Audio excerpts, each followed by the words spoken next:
Hello and welcome to QX. Today I'd like to show you a simple trick how to disassemble your QX cranks. First, take the QX tool and take off the golden cap by unscrewing it counterclockwise. After that, take a hex key, in this case it's a 4mm one, and open the screws by turning them both counterclockwise until they're fully open.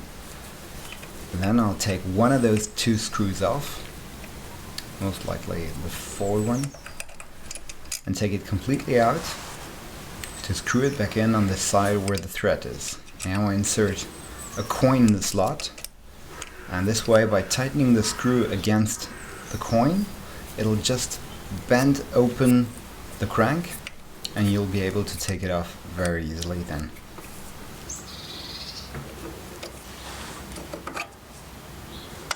So you can see it even better from this perspective.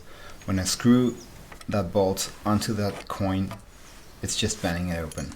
Thanks for watching, see you soon on QX.